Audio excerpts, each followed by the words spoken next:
Monsieur Bonnoir, bonjour et merci d'être avec nous. Ahlan bika ma'ana. Bonjour. Monsieur Bonnoir, qui dirige l'Algérie? Les militaires, Bouteflika, les deux? Et qui est responsable de la situation qui prévaut en ce moment dans ce pays? Les deux. Les militaires qui ont ramené Bouteflika. Il faut se souvenir que Bouteflika n'a pas été choisi par le peuple algérien. Il était installé dans le Golfe arabe depuis 20 ans. Et quand les militaires ont eu besoin de quelqu'un pour vendre l'accord qu'ils avaient signé avec les islamistes, ils ont été chercher Bouteflika. Bouteflika n'a pas milité, n'a pas rencontré le peuple algérien, ne s'est jamais battu avec le peuple algérien, il n'a pas mérité cette place, il la doit aux militaires qui ont été le chercher. Donc les militaires ont une partie importante du pouvoir, puisqu'ils choisissent à la place du peuple celui qui les dirige. Et puis Bouteflika, parce que une fois ramené au pouvoir par les militaires, n'ayant pas de base populaire, puisqu'il n'était pas en Algérie, c'est pas un homme politique classique qui s'est battu sur le terrain et qui a milité pour arriver à la présidence de la République. Il a été ramené par eux. Et donc, il a travaillé à se constituer une base, une clientèle politique. Il a ramené ses amis qu'il a installés dans les différents ministères, notamment le ministère de l'énergie où on gère le pétrole et donc 98% des ressources de l'Algérie. Il a ramené des amis qu'il a placés à d'autres postes et il s'est créé une clientèle politique à lui, faite d'hommes d'affaires, de businessmen, qui, au lieu de s'entourer de compétences, de gens, de cadres qui arrivent au mérite, il s'est entouré de médiocres en les achetant, mais en achetant leur fidélité. Alors quand vous dites que ce sont les militaires qui l'ont ramené, c'est pas tous les militaires, c'est pas toute l'armée. On dit qu'il y a la bonne armée et puis il y a ce qu'on appelle le cabinet noir, mais en fait qu'est-ce que c'est? Alors ceux qui l'ont ramené à l'époque, c'était une poignée de généraux qui dirigeaient l'Algérie depuis Et ce sont ceux-là qui constituent le cabinet noir? Ça a changé. C'était le cas, quand Bouteflika a été ramené, c'était une poignée de généraux qui dirigeaient l'Algérie depuis la moitié des années 80 et qui l'ont ramené. C'était essentiellement le général Arbi Belkher, qui était le tout-puissant, le général Nazar, qui était ministre de la Défense, le général Lamari, qui était chef d'état-major, et le patron des services spéciaux, le général Mohamed Mediane, dit Toufiq. Voilà, c'était cette poignée de généraux qui décidaient. Entre-temps, Bouteflika a un petit peu changé la donne, puisque deux de ces généraux sont partis à la retraite, donc l'ancien ministre de la Défense et l'ancien chef d'état-major. Le plus puissant d'entre eux est mort, est décédé. Il avait été un petit peu écarté et malade et décédé. Et il ne reste maintenant qu'un seul, mais très puissant. C'est le général Toufiq, puissant patron des services de renseignement en Algérie. Il faut savoir, là aussi, je prends une minute pour expliquer que les services de renseignement en Algérie ne sont pas les mêmes que les services de renseignement dans d'autres pays. Alors, vous le disiez, ce surpouvoir est dirigé par un seul homme qui est M. Mediane ou M. Toufiq. Mais qui est-il? Pourquoi il est si discret? Quel est son nom complet? D'où vient-il?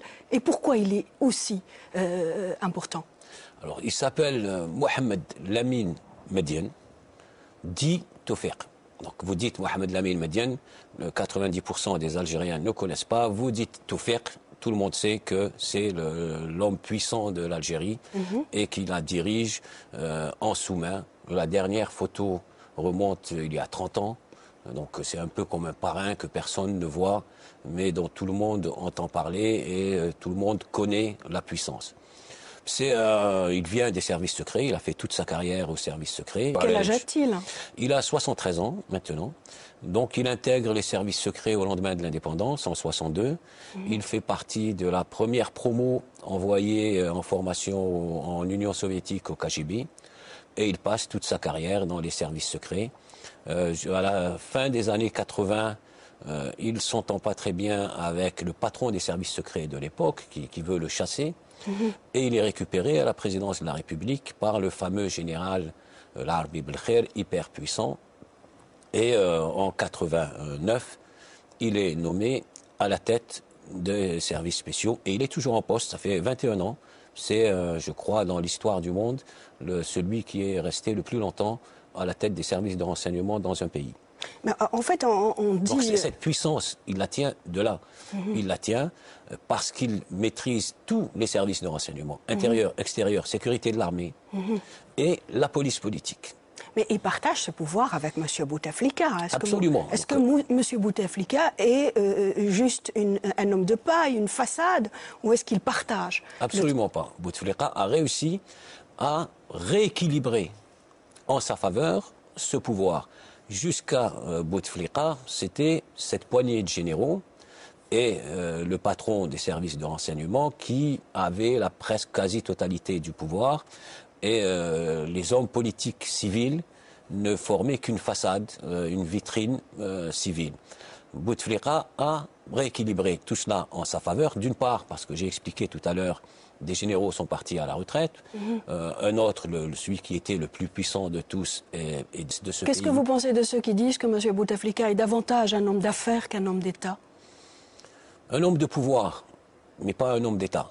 C'est deux choses différentes. C'est un homme de pouvoir, pas plus. Et c'est un homme qui a raté une occasion historique.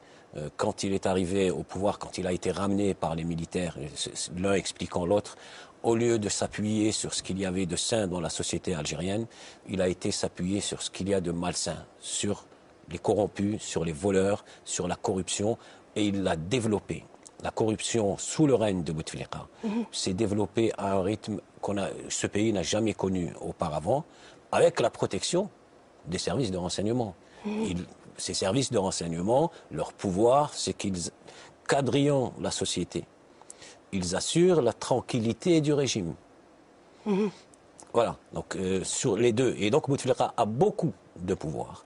Plus qu'aucun président, peut-être à part Boumedienne, n'en a jamais eu. Et il a Alors, gaspillé. vous le disiez, M. Bouteflika n'a pas d'enfants, Oui. mais il a des frères. Oui. Alors, qu'est-ce que c'est, en fait? Quel pouvoir ils ont? Parce qu'ils sont aussi dans le pouvoir, finalement.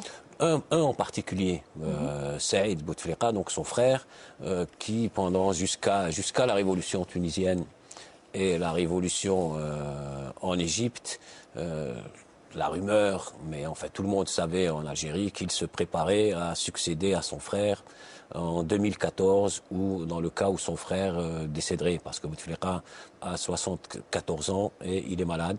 Donc on préparait le frère à succéder comme si l'Algérie était une propriété privée, une Djoumloukia, déjà qu'il y a eu... On va revenir un petit peu sur comment on en est arrivé. On va aller vite là. parce qu'il faut absolument parcourir tout. Voilà, il faut savoir que le viol de Bouteflika, avec l'accord des militaires, quand il est ramené en 99 et installé à la présidence de la République, en 96, il y avait eu une constitution votée en Algérie qui limitait à 2 mandats, les mandats présidentiels. Et donc en 2009, il avait fait 2 mandats, Bouteflika aurait dû s'en aller.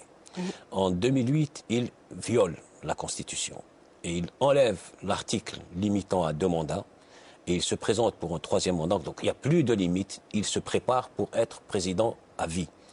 Il nous fait re-rentrer à ce moment-là.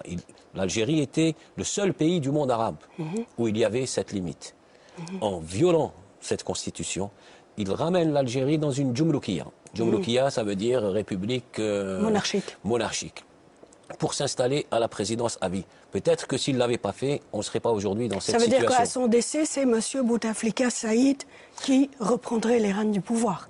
D'une manière ou d'une autre. Puis son frère a commencé à s'organiser pour créer un parti politique ou un conglomérat de partis politiques pour avoir une base politique qui lui permettrait de se présenter si jamais il arrivait quelque chose à son frère. Alors tout récemment, M. Bonnoir, le président de la République, M. Bouteflika, a écarté 2 de ses hommes, 2 de ses amis qui étaient en charge de 2 portefeuilles très importants. Donc l'énergie, M. Chakib Khalil, et l'intérieur, M. Yazid Zarhouni. Alors pourquoi? Alors, écarté, je ne crois pas que ce soit le mot. Il a été forcé de se séparer de Chakib Khalil impliqués dans des affaires de corruption gigantesques. Je rappelle que l'ancienne direction de Sonatrach, le PDG de Sonatrach, tous les vice-présidents de Sonatrach, Sonatrach, je répète, 12e compagnie au monde, 98% des ressources de l'Algérie. Tout l'appareil de Sonatrach, le président et les vice-présidents de Sonatrach sont en prison ou sous contrôle judiciaire parce que le PDG est sous contrôle judiciaire pour des raisons médicales. Tout cela, tous ces gens-là disent qu'ils ont fait ce qu'ils ont fait sous les ordres du ministre, qui est l'ami intime de Bouteflika. Et donc, ils ne pouvaient plus le garder. Il s'en est séparé, mais aucun juge n'a été écouté, M. Khalil. C'est-à-dire qu'on est dans l'impunité totale. Ils ont pillé les richesses de ce pays et personne ne va rendre de compte, puisqu'ils refusent de rendre de compte. Ils considèrent le peuple comme moins que rien, à qui on n'a pas de compte à rendre. Alors, selon vous, qui co-contrôle Sonatrach aux côtés de Bouteflika et sa famille et l'armée? Donc, est-ce que ce sont plus les États-Unis d'Amérique ou la France? Non, maintenant, avec le départ de Cheikh Khalil, on a rééquilibré. Bouteflika avait le contrôle total des ressources en hydrocarbures avec son homme à la tête des hydrocarbures. Apparemment, il a mal distribué le gâteau et donc le général Toufiq a fait en sorte que les affaires de corruption s'étalent sur la place publique pour que Khalil s'en aille et qu'il replace ses hommes et qu'il y ait un rééquilibrage à l'intérieur de Sonatrach entre Bouteflika et l'armée. Ceci dit, cela faisait 11 ans que Cheikh Khalil pillait ses richesses et l'armée n'a pas bougé. Elle n'a bougé qu'à la fin de 2010. Donc à un moment, il y a eu mésentente entre eux et ils ont forcé Cheikh Khalil au départ. Aujourd'hui, ceux qui contrôlent la richesse de l'Algérie, c'est les deux. Donc les deux piliers du régime, Bouteflika et le général Toufiq. C'est eux l'Algérie et ils se pensent comme tels de toutes les manières. Ils contrôlent les richesses du pays. Ils les laissent, facilitent le pillage de ces richesses. Ils maltraitent son peuple. Ils empêchent le peuple algérien. Alors récemment, M. Bouteflika a annoncé qu'il allait s'attaquer à la grosse corruption et à la petite corruption. Or, ses détracteurs disent comment est-ce qu'il peut s'attaquer à la corruption quand lui-même est corrompu et parfois même corrupteur? Il suffit que son protégé, Cheikh Khalil, ex-ministre de l'énergie, de 1999 à 2010, 11 ans à la tête de l'énergie et donc de la richesse principale de l'Algérie, soit entendu par des juges, puisque tous ceux qui sont impliqués dans les affaires de corruption disent avoir agi sous ses ordres. S'il est sincère dans sa lutte contre la corruption, qu'il laisse les juges entendre son ami et ex-ministre. Par ailleurs, comment peut-il dire aujourd'hui qu'il va lutter contre la corruption alors que sous ces 11 ans de règne, elle s'est développée comme jamais auparavant dans l'histoire de ce pays. Mais le reproche est valable pour l'armée.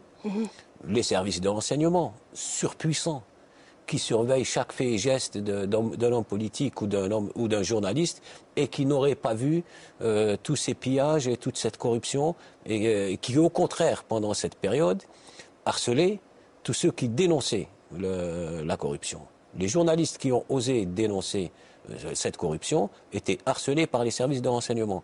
C'est-à-dire qu'on pille et on empêche ceux qui dénoncent. Voilà, le système Bouteflika Toufiq, l'arrangement Bouteflika Toufiq. Si l'un tombe, l'autre persiste? Je crois que c'est fini pour eux. Donc c'est fini pour eux tous les deux. Vous pensez que cette superpuissance ne va pas résister à une révolution du peuple algérien? Où est Pinochet? Où est l'Union soviétique? Où est Ben Ali? Où est Moubarak? Et dans pas longtemps, on posera la question où est Bouteflika et où est Toufiq? Ils vont être emportés, c'est l'histoire qui l'a décidé. Ces régimes vont être emportés, j'espère qu'ils auront à rendre des comptes au peuple algérien pour avoir pillé ses richesses, pour l'avoir maltraité. Mais l'histoire a décidé, c'est fini pour eux. Aujourd'hui, il faut réfléchir avec tous ceux qui veulent construire autre chose en Algérie, à une transition et à comment faire pour que les choses se passent pacifiquement, sans effusion de sang. Ce pays a déjà trop donné de sang pour acquérir son indépendance, une guerre civile de 10 ans, avec près de 200 000 morts.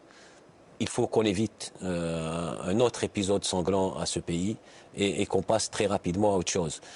Évidemment, ils vont s'accrocher.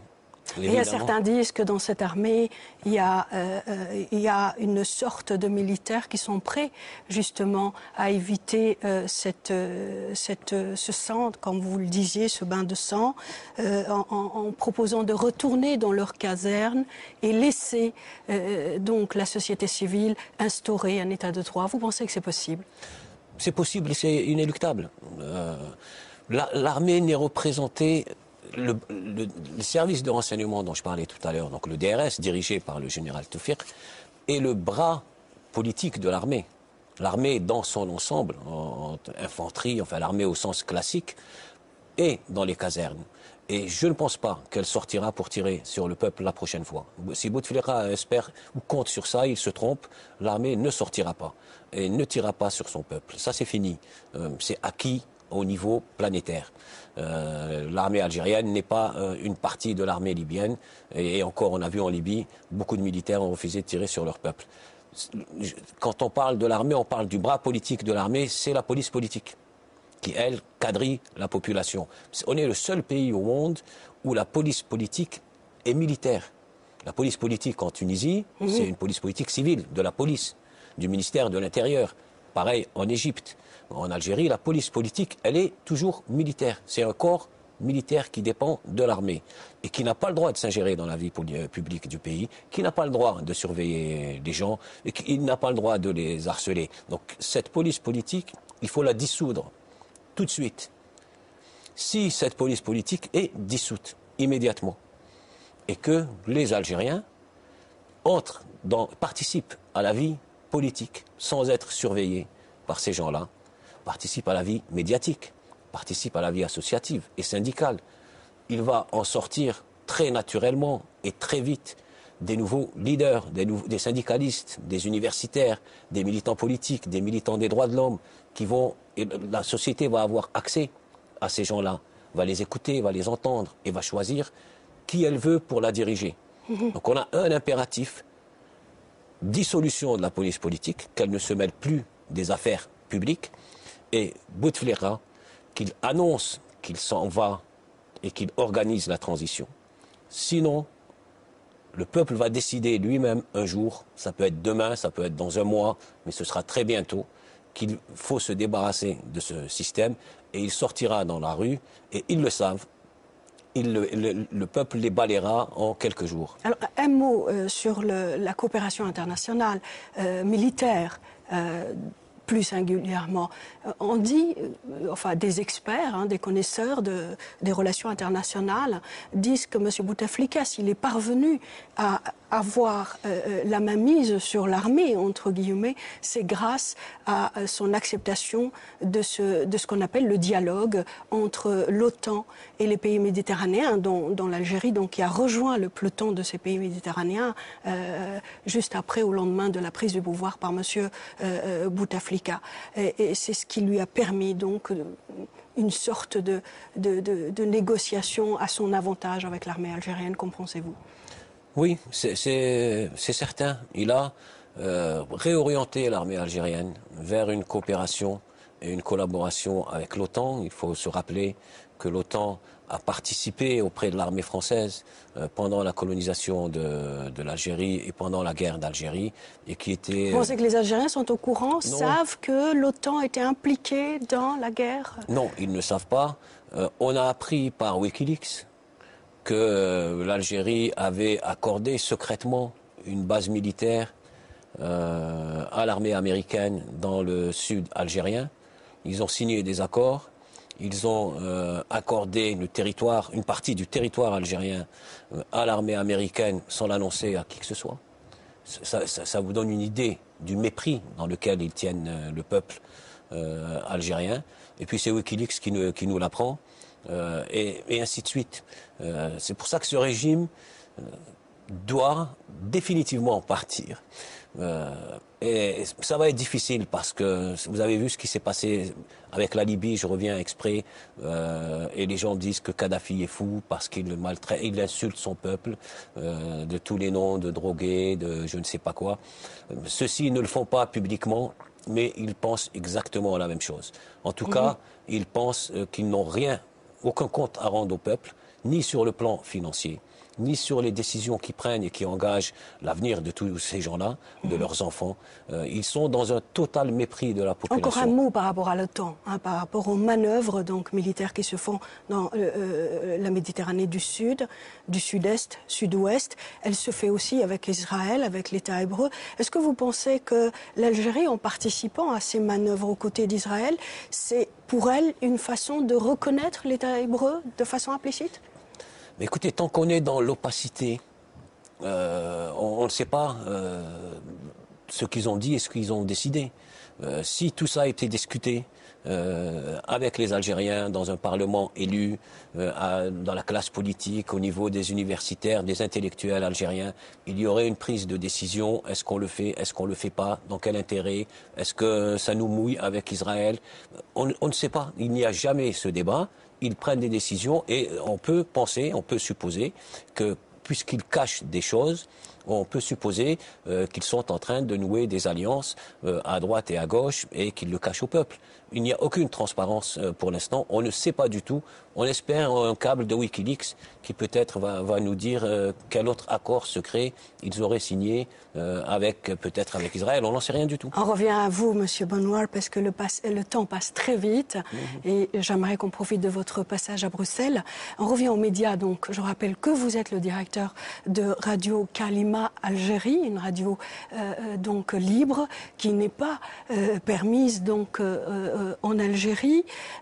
Un mot par rapport à cette relation entre les médias privés algériens et encore une fois le DRS. Il y a un nom qu'on galvaude aussi, on ne sait pas vraiment ce que c'est. Ça, c'est un autre colonel qui s'appellerait le colonel Fawzi.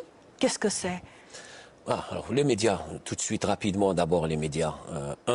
L'Algérie est un des très rares pays au monde où il y a toujours un monopole d'État sur l'audiovisuel. Il n'y a pas de télévision privée en Algérie, il n'y a pas de radio privée en Algérie. Il n'y a que les radios gouvernementales, monopole depuis l'indépendance, on y est toujours. Deux, il y a la presse écrite. Il y a des journaux privés et, entre guillemets, indépendants, ou quelques-uns plus ou moins dépendants.